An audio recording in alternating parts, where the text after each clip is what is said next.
El tema seleccionado fue enfermedades en cultivos frutales, especialmente de pera y manzana, y hablaremos de dos de las enfermedades más conocidas y más importantes en estos cultivos.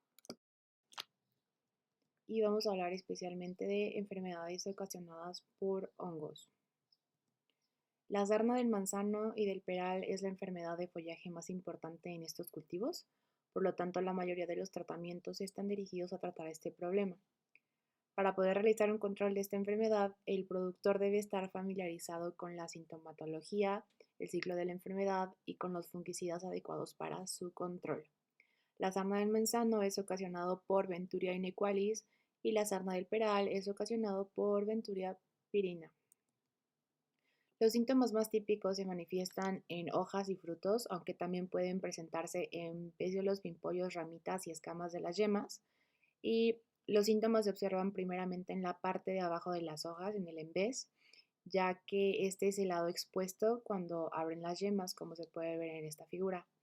Posteriormente, al desarrollarse completamente las hojas, ambos lados de las mismas pueden ser infectados y en hojas las manchas son de apariencia aterciopelada y color verde oliváceo, tomando al envejecer un color oscuro que es casi negro, y el borde de las manchas es irregular al principio y luego se vuelve como definido, como se puede ver en la figura de allá abajo.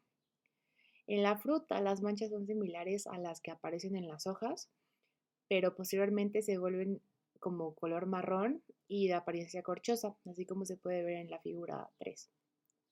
Las infecciones que ocurren al comienzo de la temporada aparecen en la zona del cáliz, mientras que posteriormente pueden aparecer en cualquier lugar de la superficie de la fruta. Las manchas de sarna producen un crecimiento irregular de la fruta y un rajado de la piel y pulpa de la misma en la zona donde se encuentran las manchas, como se puede observar en esta figura. El hongo de la sarna pasa el invierno en las hojas enfermas caídas al suelo en el otoño y al final del invierno se forman en esas hojas estructuras microscópicas de color negro denominadas pseudotecios. Dentro de estos se encuentra una especie de bolsitas microscópicas llamadas áceas que presentan en su interior 8 esporas denominadas ascosporas. Estas ascoesporas son las responsables de comenzar la primera infección de sarna o lo que se le denomina infección primaria. El desarrollo de los pseudocitos en las hojas muertas del suelo se ve favorecido por la ocurrencia de periodos alternados de humedad y sequedad hacia fines de invierno y principios de primavera. En general, las esporas están prontas para ser liberadas a partir de mediados de agosto. Luego que las ascoesporas son liberadas, estas son tomadas por corrientes de aire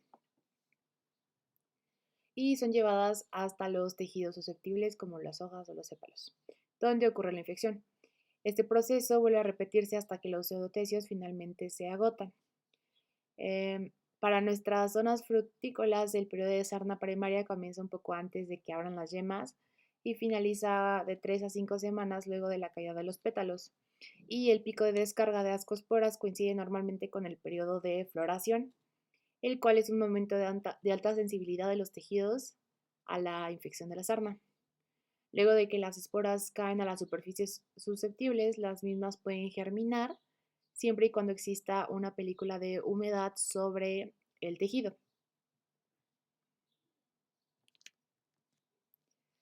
Para el control y la prevención de las sarnas existe fungicidas que tienen actividad post-síntomas, o sea, son erradicantes, es decir, que tienen la capacidad de frenar el desarrollo de las lesiones o de su esporulación si son aplicados sobre las manchas de sarna.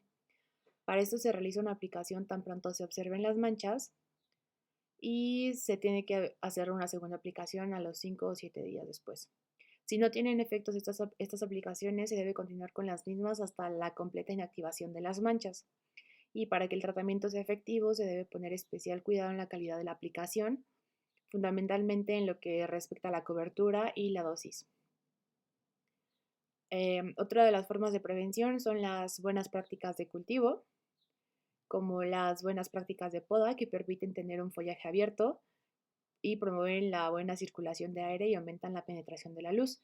Y esto reduce el tiempo en el que el follaje permanece mojado, creando condiciones desfavorables para la infección.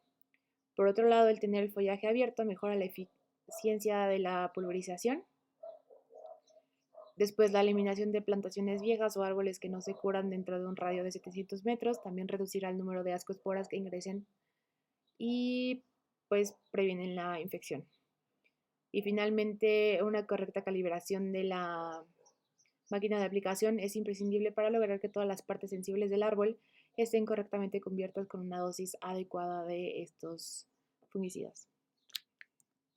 Después tenemos el oidio.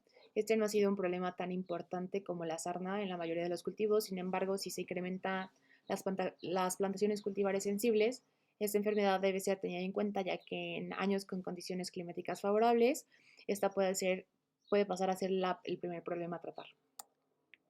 Los síntomas de esta enfermedad se presentan en hojas, flores, ramas y frutos, y los más típicos se observan en las hojas, mientras que los síntomas en frutos se observan solamente en aquellas variedades que son muy sensibles o cuando hay un ataque intenso de la enfermedad. En hojas, la enfermedad comienza con manchitas de color blanco que se extienden rápidamente, cubriendo posteriormente toda la hoja con un polvillo blanco, así como se puede observar en esta figura. Y las frutas son raramente infectadas, excepto en las variedades sensibles, a menos que la enfermedad haya alcanzado un alto nivel de desarrollo. Y las frutas infectadas presentan un severo roñado de tipo reticulado, pudiendo presentar además un menor tamaño. Esta enfermedad está causada por un hongo, el cual pasa el invierno en las yemas infectadas, y el hongo reanuda su crecimiento y coloniza las hojitas que salen, causando la infección primaria. Esta puede afectar los brotes vegetativos, por lo que se puede producir reducción de rendimiento. Las ramitas u hojas infectadas producen miles de esporas o conidios, que son las responsables de diseminar la enfermedad y causar la infección secundaria. La diseminación de la enfermedad es fundamentalmente por el viento, y este ciclo de infecciones se repite durante todo el ciclo vegetativo hasta que cesa el crecimiento terminal. La importancia de la infección secundaria radica en que por un lado produce infección a la fruta y por otro infecta las yemas que van a producir la infección al año siguiente. Las condiciones climáticas que favorecen a la infección por oidios son totalmente diferentes a las que favorecen a la sarna, y a diferencia de esta, la cual necesita una película de humedad para germinar, las esporas del oidio germinan rápidamente aún en ausencia de agua.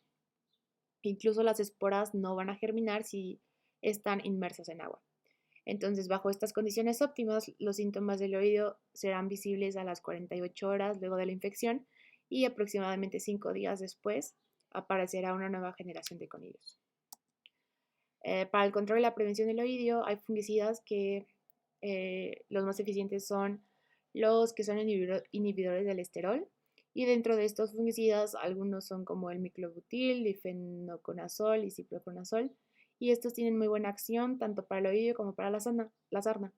Por lo tanto, si se sigue el esquema de tratamiento sugerido, pueden manejarse las dos enfermedades simultáneamente, ya que los momentos de alta susceptibilidad tanto para sarna como para oídio son el periodo de floración.